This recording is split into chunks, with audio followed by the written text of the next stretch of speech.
আসলে বক্তব্য দেওয়ার মন মানসিকতা থাকলেও সব জায়গায় সব সময় বক্তব্য দেওয়া যায় না। দয়া করে ক্ষমা সুন্দর দৃষ্টিতে দেখবেন। যেহেতু আমরা বিভিন্ন জায়গায় কথা বলে থাকি, আমাদের কথার মধ্যে কখনো কখনো রসালো হয়, আবার কখনো কখনো কর্কশ হয়। কর্কশ বলার কারণ হলো এই মাদ্রাসায় ছাত্রছাত্রী আছে ৬০ জন, অভিভাবক আছেন ২০ থেকে ২৫ জন, তার মধ্যে ২৪ থেকে ২১ জন মহিলা।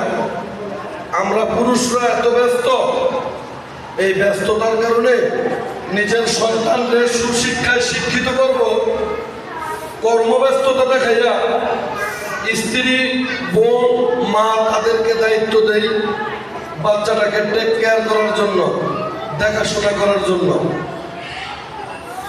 যদি আপনার সন্তানকে আপনি মাদ্রাসায় দ্বীনি শিক্ষা দিবেন, কিন্তু তাকে আপনি দ্বীনি আচরণ শিক্ষা দিতে মাদ্রাসার প্রাতিষ্ঠানিক শিক্ষা ছাড়া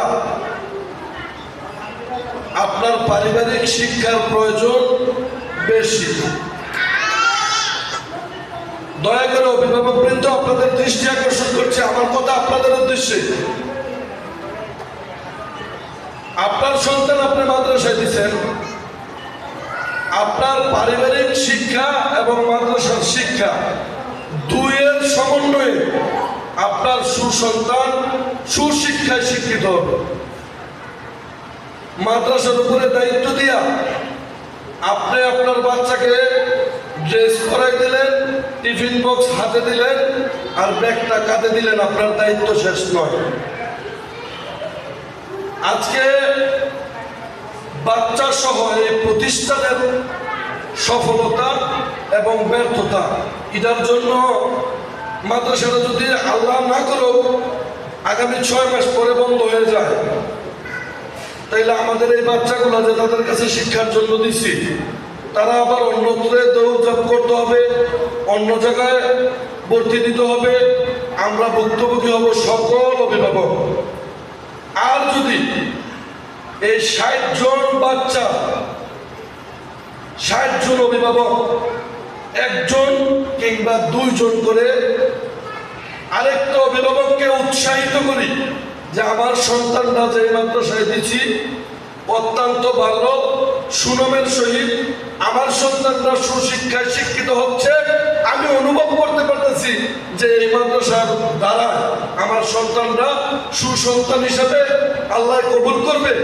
এই বুঝদান যদি আপনি আপনার পাশের জনকে, আপনার ভাইকে, আপনার বোনকে, আপনার প্রতিবেশীকে দিয়ে এই মাদ্রাসার ছাত্র ছাত্রীর সংখ্যা দ্বিগুণ করতে পারেন, সফলতা মাদ্রাসার, সফলতা আপনার। এই প্রতিষ্ঠানটা টিকলে পরে টিকবে আপনার সন্তানের সুশিক্ষা। এই প্রতিষ্ঠানটা চলে গেলে চলে যাবে আপনার সন্তান। এই প্রতিষ্ঠানটা চলে গেলে ব্যর্থ হবেন আপনার অভিভাবক। যে কারণে আমার কথা চুম্বক, এই মাদ্রাসার পরিবেশ, এই মাদ্রাসার ভাড়া, ব্যয়, এটা যেখানে তারা প্রতিষ্ঠিত করছে, এই ছাত্রছাত্রী দ্বারা হয়তোবা কোনো মতে আল্লাহর রহমতে তারা টিকে যাবে। কিন্তু তাদেরকে উৎসাহিত করতে হইলে, তাদেরকে আরো ভালো অবস্থানে নিতে হইলে, এই মাদ্রাসার আরো উন্নতি এবং উত্তরোত্তর সফলতা কামনা করতে হলে আপনারা সকলে দায়িত্ব নিতে হবে যে আগামী দিন আমার বাচ্চার সাথে আমার একটা প্রতিবেশী, আমার ভাইয়ের ছেলেরা, আমার বোনের মেয়েরা কোনো না কোনোভাবে আমার বাচ্চার সমবয়সী আরেকটা ছাত্র যদি তাদেরকে দেই, আমরা একজনে 2টা 3টা করে ছাত্র যদি সংগ্রহ করে দিতে পারি, তাইলে এই মাদ্রাসার সফলতা আসবে, পাশাপাশি আমরা সফল হব। তার একটা উদাহরণ বলি, আপনারা মা বোনেরা যারা এখানে আছেন তারা হয়তো অনেকেই আমাকে চিনেন। আমি এই আসমানিয়া বাজারের 3বারের মেম্বার। আমার শ্রদ্ধেয় চাচা নারায়ণ ইউনিয়নের সাবেক সফল চেয়ারম্যান, স্বর্ণপদক প্রাপ্ত চেয়ারম্যান ইঞ্জিনিয়ার সালাউদ্দিন আহমেদ বসা আছে। আমি এই আসমানিয়া বাজারে 15 থেকে 16 বছর আমার মেয়াদকাল মেম্বারে।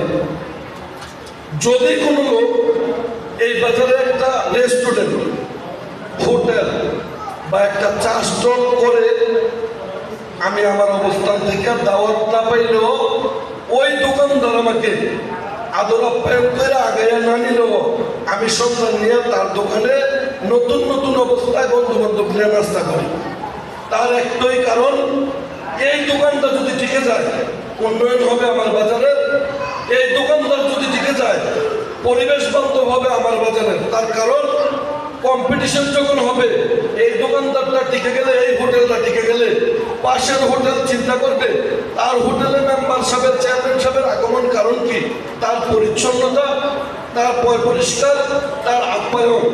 ঠিক আমরা যদি এই প্রতিষ্ঠানটাকে টিকাইতে পারি, আমার বাচ্চার সফলতা, আপনার সফলতা, পাশাপাশি এই মাদ্রাসার উন্নয়ন থেকে আরেকটা ইংলিশ মিডিয়াম মাদ্রাসা এখানে কম্পেয়ার করার জন্য আসবে, তাইলে এলাকার উন্নয়ন হবে, আপনার উন্নয়ন হবে, সুবিধা ভোগ করবো আমরা এলাকাবাসী। আমি আমার কণ্ঠটা একটু ভাঙা, গতকালকে ত্রাণ বিতরণ করছি, আজকে আবার গরুর বাজারে একটা মহড়া দিয়েছি, আবার যাব। সে বিদায় হয়তো আপনাদেরকে অনেক কথা বুঝাইতে পারছি না, আর বোঝানোর চেষ্টা থাকলেও যদি আমাদের সাথে থাকেন, এই আল আজহার পরিবারে থাকেন, হয়তো বা আবার আগামী দিন কোনোদিন এই অনুষ্ঠানে আল্লাহ যদি হায়াতে বাঁচাই রেখে আবার কথা হবে। তবে এই মাদ্রাসার উত্তরোত্তর সাফল্য কামনা করি, এই বলে আমি আমার বক্তব্য শেষ করছি। আসসালামু আলাইকুম রহমতুল্লাহ।